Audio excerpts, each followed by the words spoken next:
الحمد لله نحمده ونستعينه ونستغفره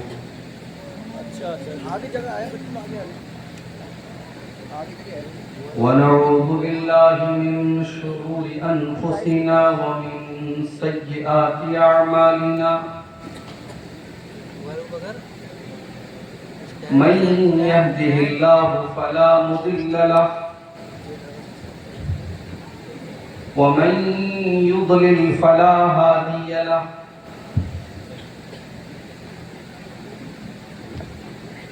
وأشهد أن لا إله إلا الله وحده لا شريك له وأشهد أن محمدا عبده ورسوله يا أيها الذين آمنوا اتقوا الله حق تقاته ولا تموتن إلا وأنتم مسلمون يا أيها الناس اتقوا ربكم الذي خلقكم من نفس واحدة وخلق منها زوجها وبث منهما رجالا كثيرا ونساء واتقوا الله الذي تساءلون به والأرحام إن الله كان عليكم رقيبا يا أيها الذين آمنوا اتقوا الله وقولوا قولا سديدا يصلح لكم أعمالكم ويغفر لكم ذنوبكم ومن يطع الله ورسوله فقد فاز فوزا عظيما أما بعد فإن خير الحديث كتاب الله وخير الهدي هدي محمد صلى الله عليه وسلم وشر الأمور محدثاتها وكل محدثة بدعة وكل بدعة ضلالة وكل ضلالة في النار أعوذ بالله من الشيطان الرجيم بسم الله الرحمن الرحيم إن الله لا يغير ما بقوم حتى يغيروا ما بأنفسهم وقال تعالى في مقام آخر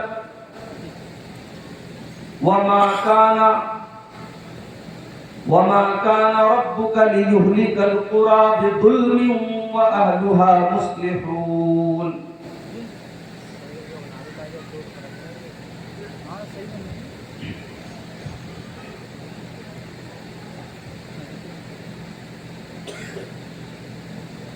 میرے رب تو مجھ کو کمال دے مجھے رنج و غم سے نکال دے میرے رب تو مجھ کو کمال دے مجھے رنج و غم سے نکال دے میں ہوں پستیوں میں گرا پڑا مجھے رحمتوں سے اچھال دے میں ہوس کی آگ میں جل چکا تو فوار عفو کی ڈال دے میں ہوں روسیا تو کریم ہے مجھے نور حق سے اجال دے تیرے واسطے ہی جیوں مروں میری فکر میں وہ ابال دے کوئی شر نہ مجھ کو پہنچ سکے مجھے اپنے ذکر کی ڈھال دے، تیرے دین کی جنہیں فکر ہو، مجھے ایسے اہل و عیال دے۔ میں حقیر ہوں اے عظیم رب، اے جلیل مجھ کو جلال دے۔ تیری معصیت میں ہوں مبتلا، مجھے پستیوں سے نکال دے۔ میرے کام سب ہیں بگڑ چکے، تو کرم سے اپنے سنبھال دے۔ تو جو خوش تو مجھ کو نہیں غرض، تو عروج دے کی زوال دے۔ تیرا بندہ زاہد بے نوا، اسے بندگی کا جمال دے۔ میرے رب تو مجھ کو کمال دے، مجھے رنج و غم سے نکال دے۔ صدر محترم، علماء کرام، محترم بزرگوں، نوجوان ساتھیوں، ماؤں اور بہنوں، پیارے بچوں، رات کے تقریباً 2 بجنے والے ہیں۔ سچ پوچھئے تو یہ وقت تقریر کرنے کا نہیں، تقریر ختم کرنے کا ہے، آرام کرنے کا وقت۔ لیکن اب کچھ مجبوریاں میرے سامنے بھی رہتی۔ نواب گنج کے اس علاقے میں ہمارے بڑے عزیز دوست بھائی، جو آپ کی یہاں کی مسجد کے امام و خطیب بھی ہیں، شیخ شاداب فضل سلفی حفظہ اللہ، کئی بار شیخ نے یہاں آنے کی دعوت دی، لیکن میری اپنی مجبوریاں ہیں۔ میں مدرس ہوں، ٹیچر ہوں، ڈیوٹی کی پابندی بھی ضروری ہے، اور بنارس سے بریلی تقریباً 600 کلومیٹر کا سفر ہے۔ بہرحال اللہ تعالیٰ کی توفیق سے وہ دن آج کا دن ہونا تھا، اور میں 2 بجے کے قریب بنارس سے نکلا ہوں، اور آپ کے نواب گنج میں پہنچتے پہنچتے 12:30 بجے، اور آتے ہی کھانا وغیرہ کھانے کے بعد میں سیدھے اسٹیج پر آیا ہوں۔ لوگوں نے بتایا کہ بہت لوگ منتظر ہیں، کافی دیر سے لوگ بیٹھے ہوئے ہیں۔ میرا خیال ہے کہ عشاء کے فوراً بعد پروگرام شروع ہوا ہے۔ بہت اچھے خطابات آپ نے سماعت کیے۔ صدارتی خطاب ابھی آپ نے سنا شیخ فاروق صاحب حفظہ اللہ کا، اس کے پہلے ہمارے بڑے عزیز دوست شیخ قمر الزمان سلفی حفظہ اللہ کا خطاب آپ نے خواتین کے تعلق سے سنا۔ اس کے پہلے شیخ شاداب صاحب نے بھی خطاب کیا۔ اللہ تعالیٰ تمام علماء کرام کے بیانات پر ہم سب کو عمل کرنے کی توفیق عطا فرمائے، کہنے سننے سے زیادہ عمل کی توفیق دے، آمین۔ مجھے ذمہ داروں کی طرف سے جو عنوان دیا گیا ہے، وہ عنوان کوئی نیا عنوان نہیں، بلکہ سچ پوچھئے تو ہمارے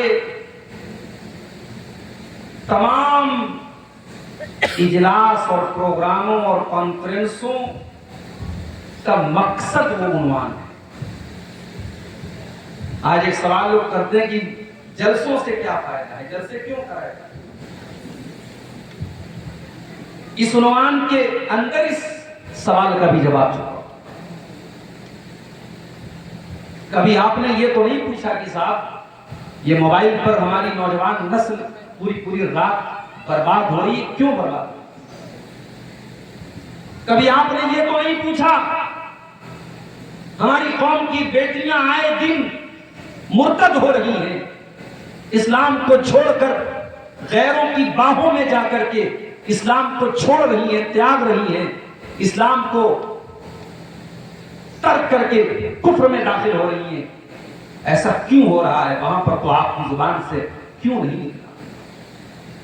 سلمان خان اور شاہ رخ خان کی آنے والی نئی فلموں کے ٹکٹ کے لیے نوجوانوں کی لمبی لائن لگتی ہے، اور عید اور بقرعید جیسے تہواروں کے بعد جب یہ فلمیں لگتی ہیں اور نوجوان ہمارا لائن لگ کر کے ٹکٹ خریدتا ہے، تب تو آپ نے سوال نہیں پوچھا کہ مولوی صاحب یہ لائن کیوں نہیں؟ شراب کے اڈوں پر مسلمان نوجوانوں کی بڑی تعداد آپ کو مل جائے گی، بے حیائی کے اڈوں پر آپ کی برقع نشین لڑکیاں، مسلمان لڑکیاں بڑی تعداد میں آپ کو مل جائیں گی، وہاں تو آپ نے سوال نہیں اٹھایا کہ ایسا کیوں ہے سال میں اگر کسی بستی اور کسی گاؤں کے چند نوجوان مل کر کے ایک دینی پروگرام کریں اور چند ہزار روپئے اس میں آپ کے خرچ ہو جائیں تو سارا مال کا درد اور امت کا درد آپ کے پیٹ میں اٹھنے لگتا ہے، اور آپ یہ کہتے ہیں اس خرچ کی کیا ضرورت ہے اور اس پروگرام کی کیا ضرورت ہے؟ میرے بھائیوں، بیماری جب بڑھ جائے تو علاج اتنا ہی زیادہ کیا جاتا ہے، اتنا ہی مضبوط کیا جاتا ہے۔ وائرس جب تگڑا ہو تو اینٹی وائرس بھی تگڑا ہونا چاہیے۔ آپ سماج کو ان وائرس سے، ان برائیوں سے، ان گندگیوں سے پاک کرنا چاہتے ہیں، اور آپ کو سال میں ہونے والے ایک پروگرام سے بھی الرجی ہے، تو مجھے بتائیے کہ پھر یہ برائیاں کیسے ختم ہوں گی، سماج کی اصلاح کیسے؟ قرآن کریم کو اٹھائیے، قرآن ہماری ڈیوٹی بتاتا ہے، ایک مسلمان کی ڈیوٹی کیا ہے، ایک مسلمان کا کرتویہ کیا ہے، ایک مسلمان کی ذمہ داری کیا ہے۔ قرآن کہتا ہے کنتم خیر امت اخرجت للناس تأمرون بالمعروف وتنہون عن المنکر۔ اے مسلمانوں، تم دنیا کی سب سے بہترین امت ہو، تمہیں لوگوں کے لیے نکالا گیا ہے، تم نیکی کا حکم دیتے ہو، تم برائی سے روکتے ہو، وَتُؤْمِنُونَ بِاللَّهِ، تم اللہ کے اوپر ایمان رکھتے ہو۔ میرے پیارے بھائیوں، یہ جلسے، یہ پروگرام، یہ دعوتی دروس، یہ تمام چیزیں اسی مشن کو تو پورا کرنے کے لیے ہیں، اسی ذمہ داری کو پورا کرنے کے لیے ہیں۔ سماج کو کیسے برائیوں سے پاک کیا جائے، سماج کے اندر نیکیوں کو کیسے فروغ دیا جائے، سماج کے اندر کیسے اچھائیوں کو پھیلایا جائے، یہی تو مقصد ہے ان جلسوں کا پروگرام۔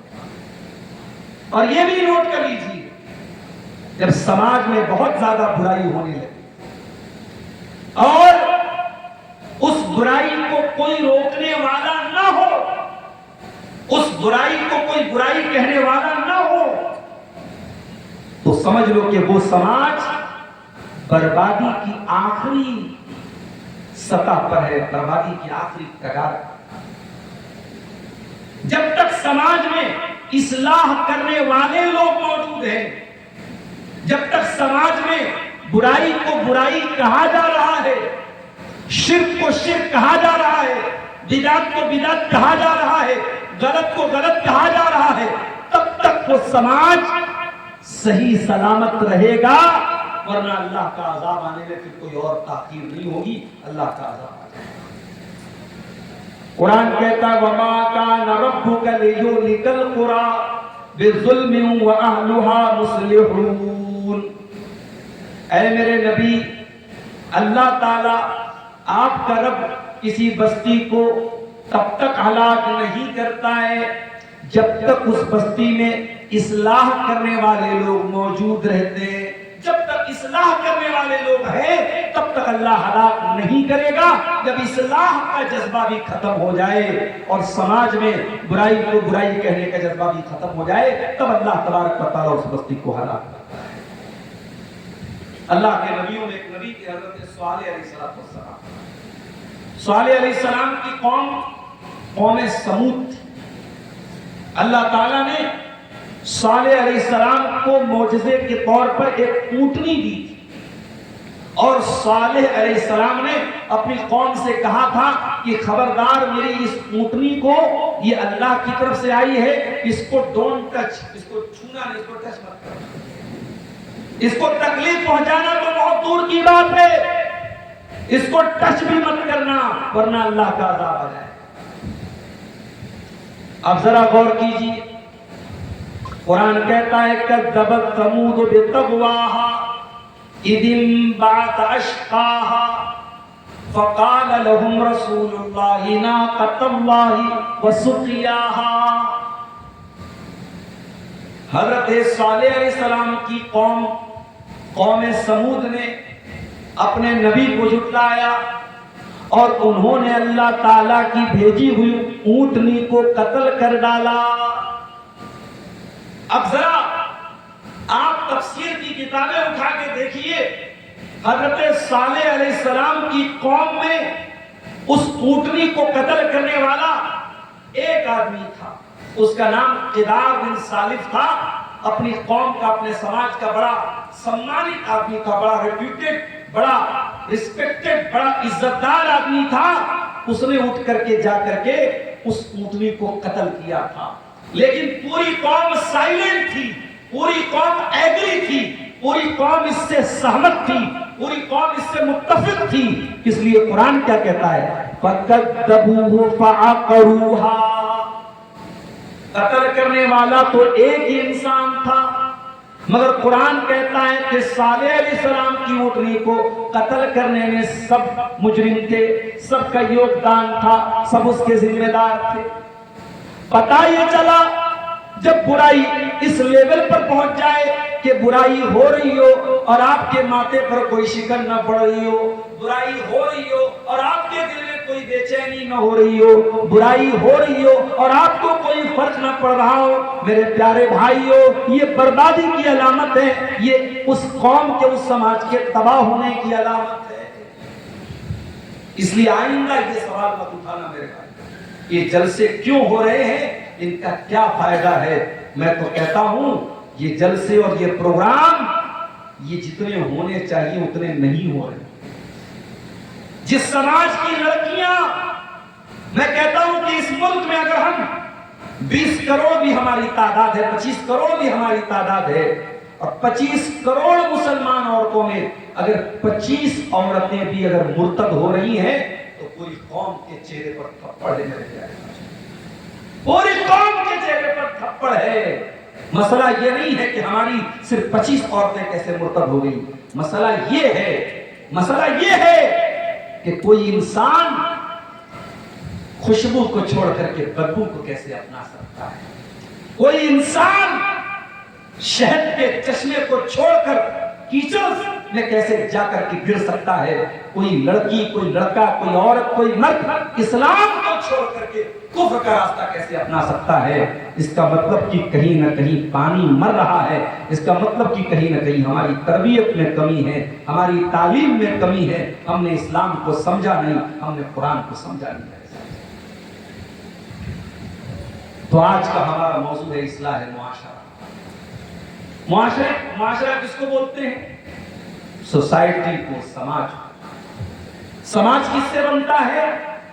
ہم سے اور آپ سے بنتا ہے۔ اس کا مطلب یہ ہوا کہ جب ہم نے یہ ٹاپک اٹھایا، یہ موضوع اٹھایا کہ سماج کی اصلاح کی جائے، معاشرے کی اصلاح کی جائے، تو ان ادر ورڈز، دوسرے شبدوں میں ہم یہ کہہ سکتے ہیں کہ ہم اپنے آپ کو کیسے سدھاریں، ہم اپنی اصلاح کیسے کریں، ہم اس پر وچار منتھن کریں، ہم اس پر غور کریں، ہم اس پر دماغ لگائیں کہ ہماری اصلاح کیسے ہو، ہم کیسے سدھر جائیں، کیونکہ سماج ہم سے بنتا ہے، سماج اور معاشرہ ہم سے بنتا ہے۔ اسی لیے اللہ قرآن میں کہتا ہے ان اللہ لا یغیر ما بقوم حتی یغیروا ما بانفسہم۔ اللہ تعالیٰ کسی قوم کے حالات کو اس وقت تک نہیں بدلتا ہے جب تک وہ قوم اپنے کرتوت نہ بدل لے۔ جب تک کسی قوم کی حرکتیں نہ بدل جائیں، اس کے کرتوت نہ بدل جائیں، اس کے اعمال نہ بدل جائیں، تب تک اللہ تعالیٰ کسی قوم کے حالات کو نہیں بدلتا ہے۔ اس کا مطلب یہ ہوا کہ حالات کو اگر بدلنا ہے تو اعمال کو بدلنا پڑے گا، سماج کی اصلاح کرنا ہے تو پہلے ہمیں غور کرنا پڑے گا کہ ہمارے کرتوت کیا ہیں، اپنے کرتوتوں پر ہمیں نظر ثانی کرنا پڑے گا، اپنے اعمال پر ہمیں میرے پیارے بھائیوں غور کرنا پڑے گا۔ اب آئیے ہم اسٹیپ بائی اسٹیپ دیکھتے ہیں۔ بھائی اصلاح کا مطلب ہوتا ہے ریپیئرنگ۔ موبائل آپ کا خراب ہوا، آپ میکینک کے پاس گئے، اس نے دیکھ کر کے کہا بھائی صاحب آپ کے موبائل کی اسکرین ڈیمیج ہو گئی، آپ کی بیٹری خراب ہو گئی، آپ کے موبائل کا مائک کام نہیں کر رہا، وہ سارا اب تو ماشاءاللہ اتنی مشینیں آ گئی ہیں، وہ کمپیوٹر میں موبائل آپ کا لگائے گا، کمپیوٹر بتا دے گا کہ آپ کے موبائل میں کون کون سی خرابی ہے۔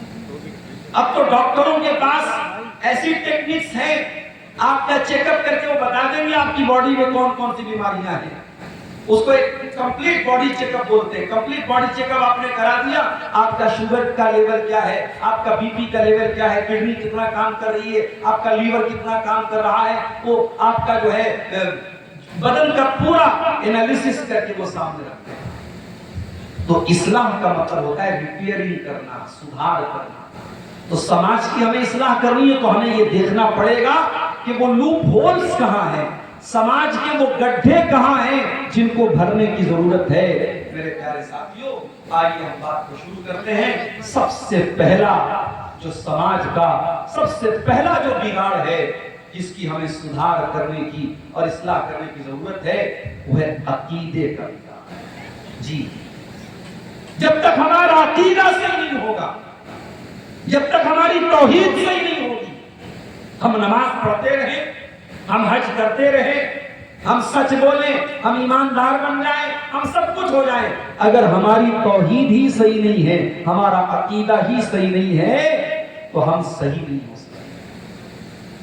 اسی لیے اللہ تعالی جتنے نبیوں کو اللہ نے بھیجا، سارے نبیوں نے اپنی قوم کو سب سے پہلے عقیدے کی دعوت دی۔ وَلَقَدْ بَعَثْنَا فِي كُلِّ أُمَّةٍ رَسُولًا أَنِ اعْبُدُوا اللَّهَ وَاجْتَنِبُوا الطَّاغُوتَ۔ ہر امت میں ہم نے رسول بھیجا اور رسول کو یہی آدیش دے کر کے بھیجا، یہی آرڈر دے کر کے بھیجا، یہی حکم دے کر کے بھیجا، ایک اللہ کی عبادت کرو اور طاغوت سے بچو۔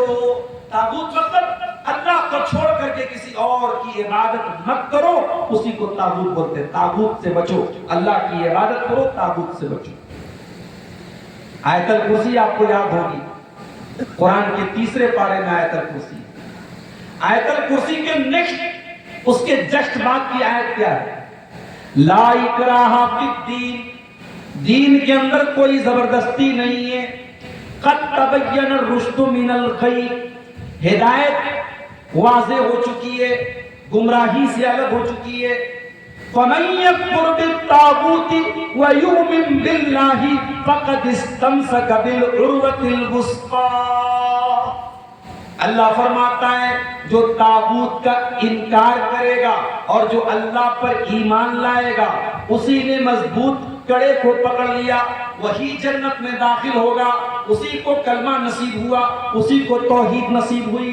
پتہ یہ چلا کہ صرف اللہ ہی ہمارا معبود ہے، یہ کافی نہیں ہے، اللہ کے سوا کوئی اور معبود نہیں ہے، یہ اقرار کرنا بھی ضروری ہے۔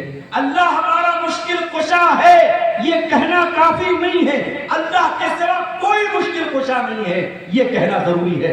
اللہ ہی ہمارا دستگیر ہے، اللہ ہی ہمارا غوث اعظم ہے، یہ کہنا کافی نہیں ہے۔ اللہ کے سوا کوئی دستگیر نہیں ہے، اللہ کے سوا کوئی غوث اعظم نہیں ہے، اللہ کے سوا کوئی بگڑی بنانے والا نہیں ہے، یہ اقرار کرنا بھی میرے پیارے ساتھیوں سے، اسی کو توحید بولتے ہیں، اور اسی کا اپوزٹ ہے شرک، اور دنیا کا سب سے بڑا پاپ شرک۔ سورہ انعام کی آیت نمبر 88 کے اندر، آیت نمبر 88 کے اندر اللہ تعالیٰ نے 18 نبیوں کا ذکر کرنے کے بعد فرمایا وَلَوْ أَشْرَكُوا لَحَبِطَ عَنْهُمْ مَا كَانُوا يَعْمَلُونَ۔ ہمارے یہ 18 پیغمبر، ہمارے یہ 18 نبی بھی اگر شرک کرتے، ان کی تمام نیکیاں برباد ہو جاتی۔ سورہ زمر میں اللہ تعالیٰ اپنے آخری نبی سے کہتا ہے وَلَقَدْ أُوحِيَ وَإِلَى الَّذِينَ مِن قَبْلِكَ لَئِنْ أَشْرَكْتَ لَيَحْبَطَنَّ عَمَلُكَ وَلَتَكُونَنَّ مِنَ الْخَاسِرِينَ۔ اے میرے حبیب، اے میرے نبی، ہم آپ کو بھی یہ پیغام دے رہے ہیں، اور آپ سے پہلے سارے نبیوں کو یہ پیغام دیا گیا، اگر آپ نے بھی شرک کر دیا تو آپ کے سارے عمل برباد ہو جائیں گے۔ میں بڑی ذمہ داری کے ساتھ بات کر رہا ہوں، مجھے معلوم ہے میں کس علاقے میں بیٹھا ہوں، کس خطے میں بیٹھا ہوں، لیکن ذہنوں کو صاف کر لو میرے پیارے. یہ ربیع الاول کا مہینہ چل رہا ہے.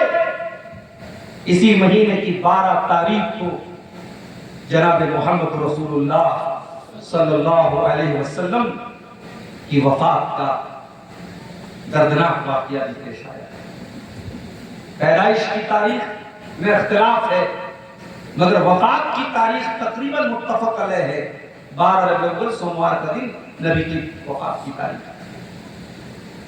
نبی کی پیدائش کا جشن آج امت منا رہی ہے. نبی کی پیدائش کا جشن یاد ہے.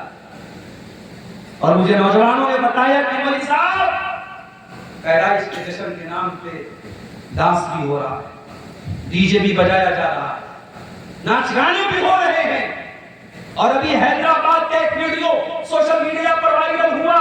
حیدرآباد میں باقاعدہ نماز تک پڑھی گئی عید میلاد النبی. ہم غلط نہیں کہتے ہیں, بدعت ہر سال نئے انڈے بچے دیتی ہے. ابھی آپ نے عید میلاد النبی کے نام سے ایک عید سنی تھی اور کہنے والے کہتے ہیں سب سے بڑی عید ہی ہوتی ہے. اب باقاعدہ اس کی نماز بھی ہونے لگی ہے اور نماز پڑھنے والوں نے باقاعدہ یہ بھی کہا ہے کہ اب یہاں سے یہ شروع ہوئی اور قیامت تک چلے گی. میرے پیارے ساتھیوں, دین کو کہاں لے کے آپ نے چھوڑا ہے, ذرا ٹھنڈے دماغ سے غور کرو. میرے پیارے ساتھیوں, یہی ربیع الاول کا مہینہ تھا, نبی کی وفات کا مہینہ تھا.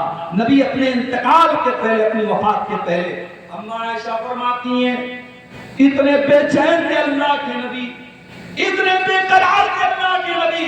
تفیق یقرأ خمیسۃ علی وجہہ, کبھی اللہ کے نبی اپنے چہرے پر چادر پھینک لیتے تھے, کبھی اوڑھ لیتے تھے, کبھی ہٹا دیتے تھے. بے چینی کا عالم تھا, بے قراری کا عالم تھا, تکلیف کا عالم تھا. اس تکلیف کے عالم میں اللہ کے نبی کیا فرماتے ہیں, بڑے درد کے ساتھ آپ فرماتے ہیں لعن اللہ الیہود والنصارى اتخذوا قبور انبیائہم مساجد.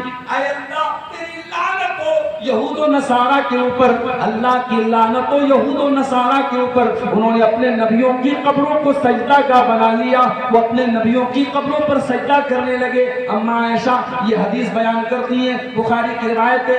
اما عائشہ کہتی ہیں یحذر ما صنعوا, اللہ کے نبی یہود و نصارہ کے اوپر لعنت کر کے اپنی امت کو ڈرا رہے تھے, سمجھا رہے تھے کہ تم وہ کام مت کرنا. اللہ اکبر.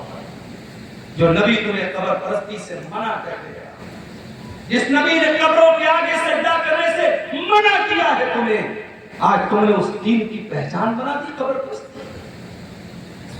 تم نے اس مذہب کی پہچان بنا دی کہ صاحب قبروں پر سجدہ کرنا ہی اسلام ہے.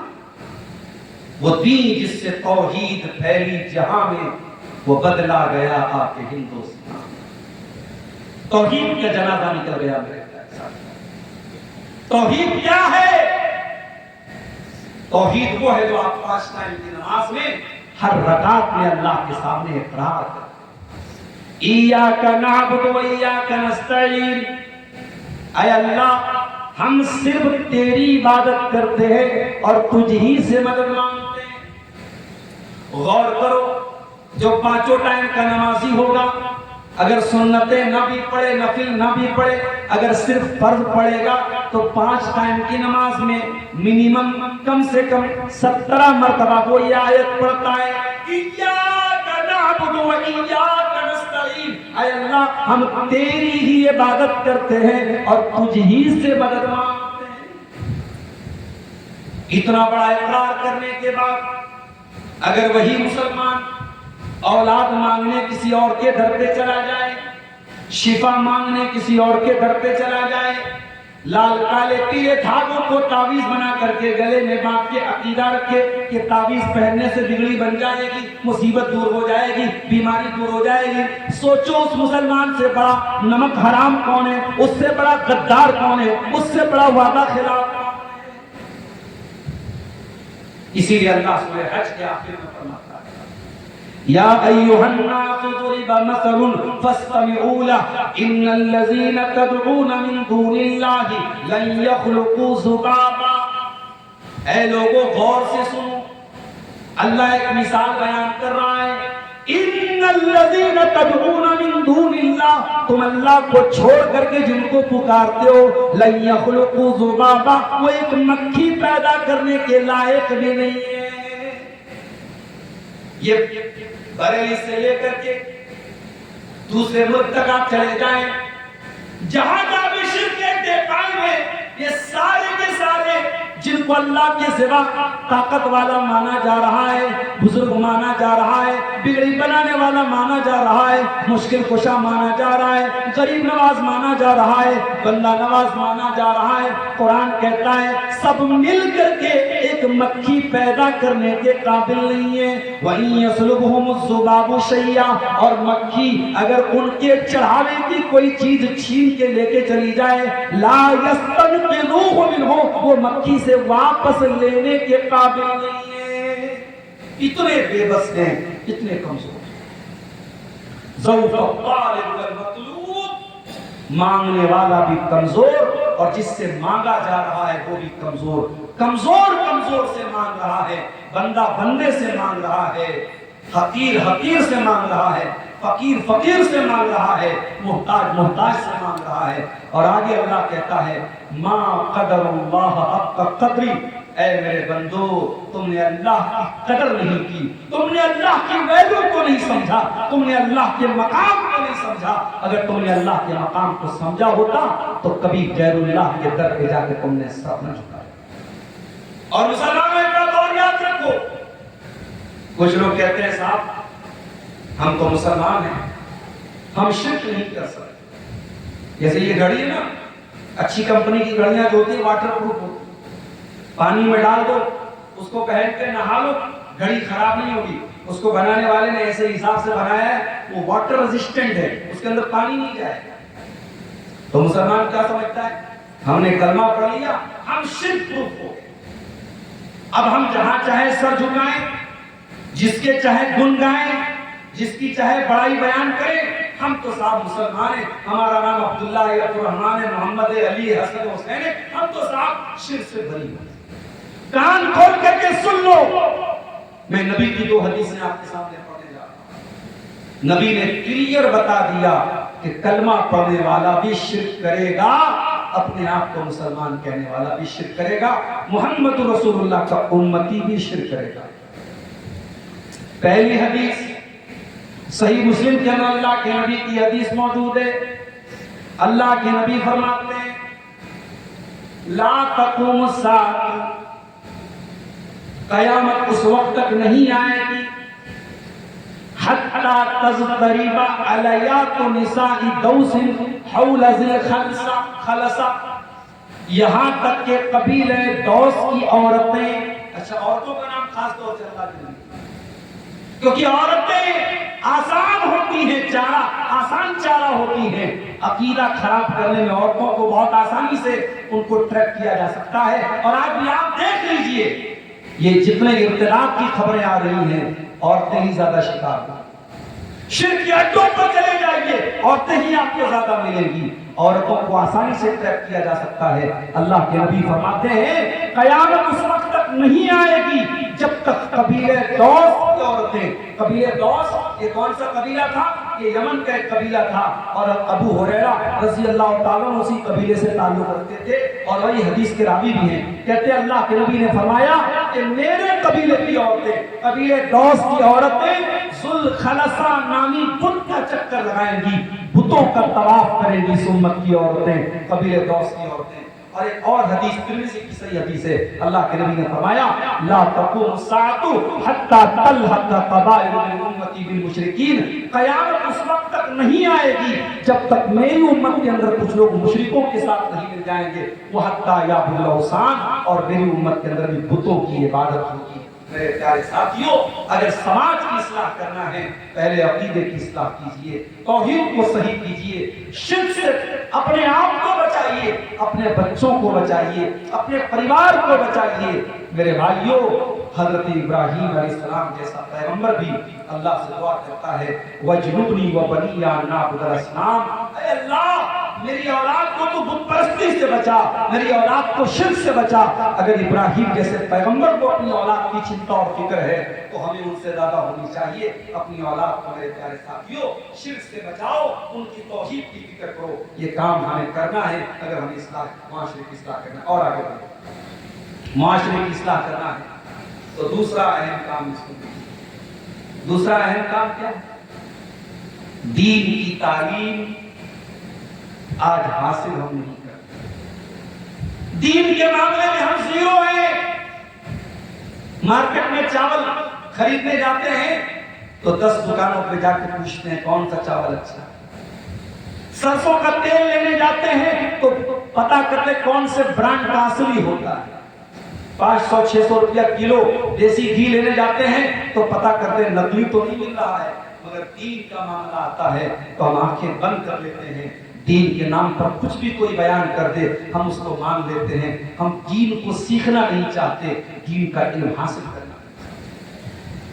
اسی لیے اللہ کے پیارے نبی فرماتے ہیں، بخاری کی روایت ہے، ان من اشراط الساعۃ، قیامت کی ایک بہت بڑی نشانی یہ بھی ہے، ان یرفع العلم، کہ علم اٹھا لیا جائے گا، ویظہر الجہل، اور جہالت بہت زیادہ پھیل جائے گی، جہالت پھیل جائے گی۔ آپ کہیں گے ولی صاحب 20 سال پہلے ہمارے گاؤں میں ہمارے علاقے میں اسکول کم تھے، آج اسکول زیادہ کھل رہے ہیں، کالجز زیادہ ہو گئے، یونیورسٹیز زیادہ ہو گئی۔ ٹھیک ہے، کالج تو کھل گئے، یونیورسٹیز تو کھل گئی، آپ کے بچے اور بچیوں نے دنیا کی تعلیم تو حاصل کر لی، مگر ان کا کریٹر کون ہے، ان کا رب کون ہے، یہ آپ کے بچوں نے نہیں سیکھا۔ آپ کی بیٹیوں نے ہائی اسکول کر لیا، انٹر کر لیا، گریجویشن کر لیا، ایم اے کر لیا، پی ایچ ڈی کر لی، لیکن آپ کی بیٹی کے اس پورے سلیبس میں، اس پورے نصاب تعلیم میں، اس پورے شکشا پرنالی میں، اس پورے نظام تعلیم میں کہیں پر بھی توحید نہیں ہے، کہیں پر بھی اسلام نہیں ہے، کہیں پر بھی ایمان نہیں ہے۔ ہاں، اس کا الٹ کیا ہوا؟ آپ کی لڑکی نے جس کالج میں پڑھا، جن لڑکیوں کے ساتھ آپ کی لڑکی پڑھتی تھی، اس میں ایسی لڑکیاں بھی تھیں جو مشرک تھیں، جو کافر تھیں، جو بے حیا تھیں، جو بدکار تھیں، اور ان لڑکیوں کے ساتھ جب آپ کی بیٹیاں پڑھنے جاتی ہیں تو کچھ نہ کچھ ان کا اثر اور ان کا جو ہے ان سے انفلوئنس ہو جاتی ہے، ان سے پربھاوت ہو جاتی ہے، ان کا اثر لے لیتی ہے۔ میرے پیارے ساتھیوں، ہم نے دین کا علم نہ خود حاصل کیا، نہ اپنے بچوں کو، بلکہ ہماری حالت تو یہ ہو گئی، دین کا علم سکھانے والے علماء کو ہم نے اتنا حقیر کر دیا، اتنا حقیر کر دیا۔ مدرسے میں پڑھانے والے اساتذہ جو قرآن و حدیث ہمارے بچوں کو پڑھا رہے ہیں، ان کی تنخواہیں اتنی کم ہیں۔ ابھی بنارس میں ہمارے ایک ساتھی بتانے لگے، ایک مدرسے میں پڑھانے کے لیے انہوں نے اپلائی کیا، بنارس جیسے شہر میں مدرسے میں 6 گھنٹہ ڈیوٹی کرنے کے بعد ان کو جو سیلری دینے کی بات آئی تو مدرسے والوں نے کہا آپ کو 3500 روپیہ دیں گے۔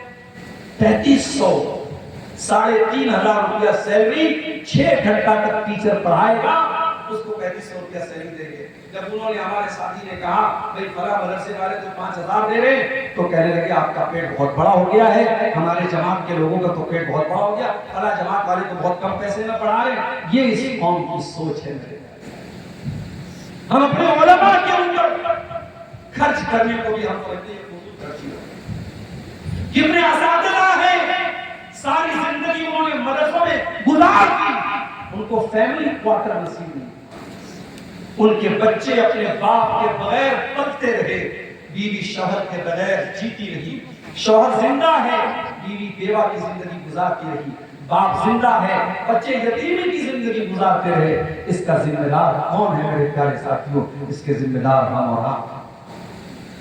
اور اس کا نتیجہ یہ نکلا کہ آج کوئی جاوید احمد حامدی ہمارے اوپر تھوپ دیا گیا، کوئی انجینئر علی مرزا ہمارے اوپر تھوپ دیا گیا، کوئی فلاں ہمارے اوپر تھوپ دیا گیا۔ آج وہ لوگ جو عالم نہیں ہیں، جن کا بیک گراؤنڈ علم دین نہیں ہے، جنہوں نے اساتذہ سے علم حاصل نہیں کیا اور کہیں سے کچھ بھی پڑھ کر کے وہ دین بیان کرنے لگے، کوئی سوٹڈ ہو گیا، مائک پکڑ کے کھڑا ہو گیا، ہم نے اسے عالم کا درجہ دے دیا۔ یاد رکھو میرے پیارے ساتھیوں، سینکڑوں عابد مل کر کے ایک عالم کے برابر نہیں ہو سکتے۔ عالم کی ویلیو کو سمجھو میرے پیارے ساتھیوں۔ اللہ کے نبی فرماتے ہیں، صحیح بخاری میں 100 نمبر کی حدیث ہے، اللہ کے نبی فرماتے ہیں ان اللہ لا يقبض العلم انتزاعا ينتزعه من العباد، اللہ تعالیٰ دنیا سے علم کو اچانک نہیں اٹھائے گا، وَلَٰكِن يَقْبِضُ الْعِلْمَ بِقَبْضِ الْعُلَمَاء، بلکہ اللہ تعالیٰ علماء کو اٹھا لے گا، حَتَّىٰ إِذَا لَمْ يُبْقِ عَالِمًا، یہاں تک کہ جب علماء ختم ہو جائیں گے، اتَّخَذَ النَّاسُ رُءُوسًا جُهَالًا، لوگ جاہلوں کو سردار بنا لیں گے۔ آج علی مرزا جیسا فراڈ آدمی اور مکار آدمی، جس نے اہل بیت کی محبت کے نام پہ صحابہ کا بغض ہمارے نوجوانوں کے دماغ میں بھرا ہے، آج اس آدمی کو اسلامی اسکالر مانا جاتا ہے۔ اس سے بڑھ کے افسوس کی بات کیا ہوگی؟ اللہ کے رسول فرمائے جب علماء دنیا سے ختم ہونے لگیں گے تو جاہل براجمان ہو جائیں گے، اور جب جاہلوں کو ان کی کرسی ملے گی تو وہ فتوا دیں گے، غلط سلط فتوا دیں گے، اور خود بھی گمراہ ہوں گے اور دوسروں کو گمراہ کریں گے۔ علم حاصل کرو گے، علم دین حاصل کرو، علماء سے جڑو، علماء کی قدر کرو۔ اگر علم حاصل نہیں کر سکتے تو کم سے کم علماء کی قدر کرو۔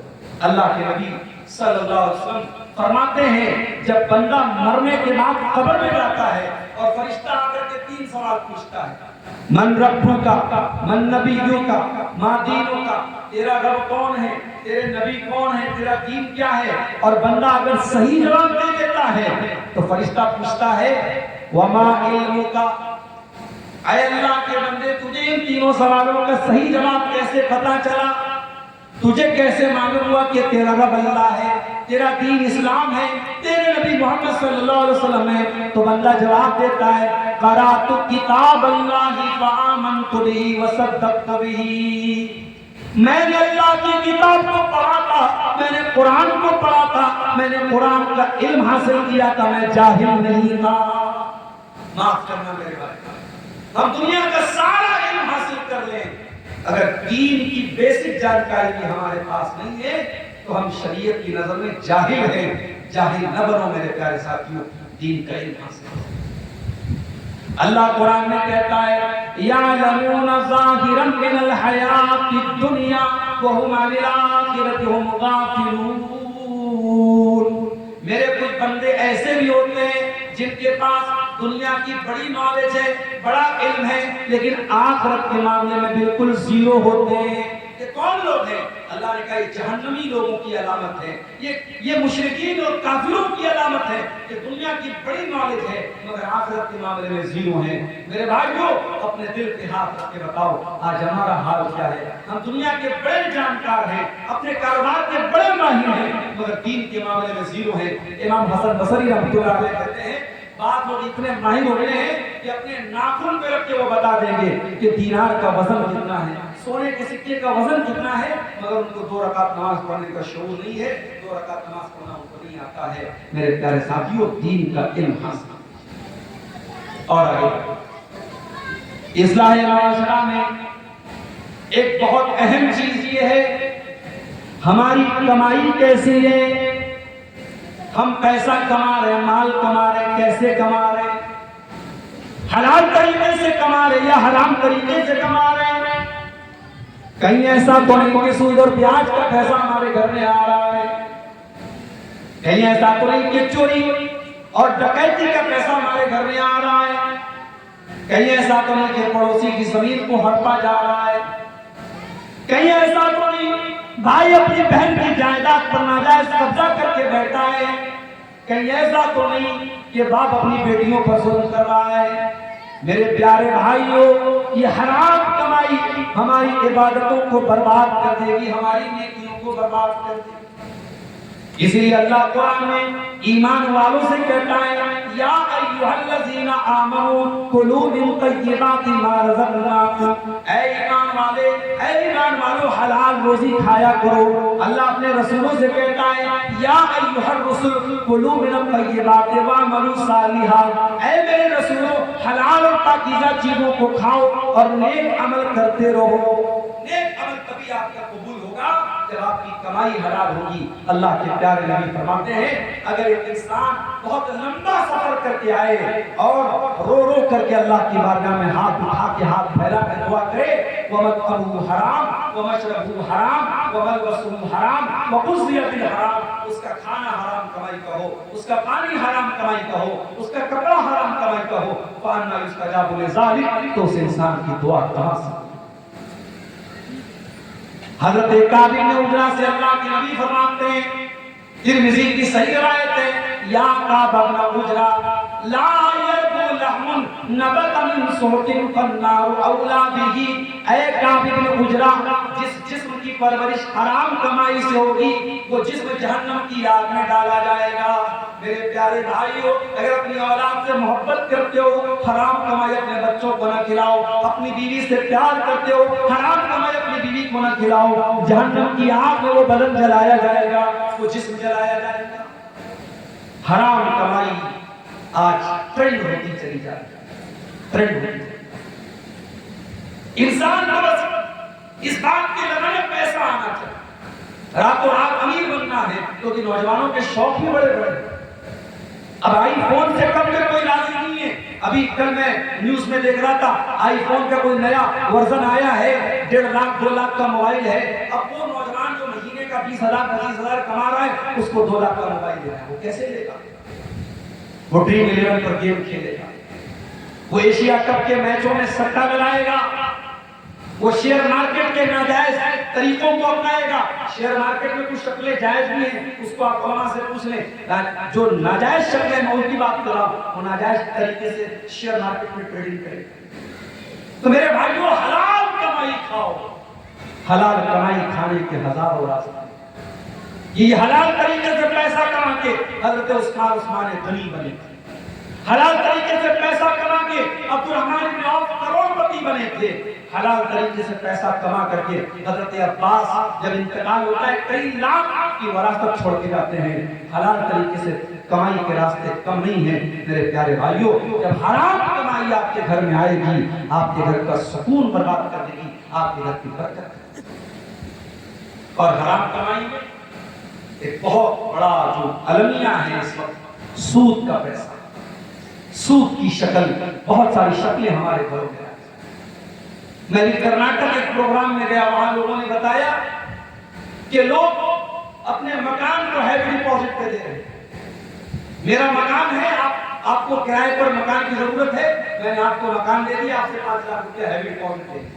اب آپ اس میں جب تک آپ کی مرضی رہتے ہیں، جب آپ کو واپس جانا ہوا میں نے آپ کو پیسہ واپس کر دیا. اس کو ہیوی ڈپازٹ بولتے ہیں. حرام ہے یہ شکل.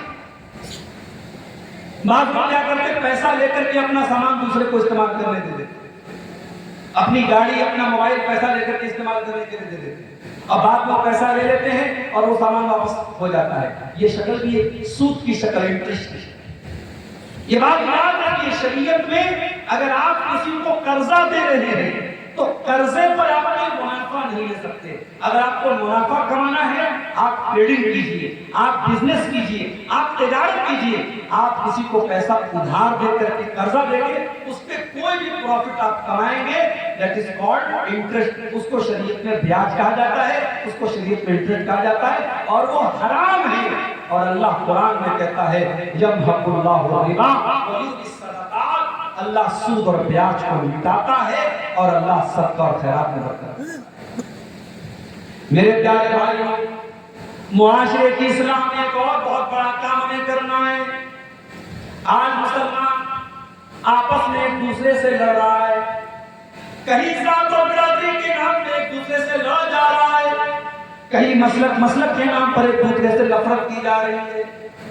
اتنی نفرت، ایک مسلک کا مسلمان مر جاتا ہے اور اگر دوسرے مسلک کا مسلمان جنازے کی نماز پڑھا دے تو باقاعدہ فتویٰ آ جاتا ہے جتنے لوگوں نے جنازے کی نماز پڑھی سارے لوگوں کا نکاح ٹوٹ گیا، سارے لوگ اسلام سے خارج ہو گئے. میڈیا میں باقاعدہ اس طریقے کی خبریں آتی ہیں اور میڈیا میں مذاق بنتا ہے کہ مسلمانوں کے یہاں پہ اسلام اتنا کمزور ہے کہ کسی دوسرے مسلک کے مسلمان نے جنازے کی نماز پڑھائی اور ان کا دھرم بھرشٹ ہو گیا، ان کا اسلام خارج ہو گیا اور ان کا نکاح ٹوٹ گیا. آج اسلام کا مذاق بن جاتا ہے.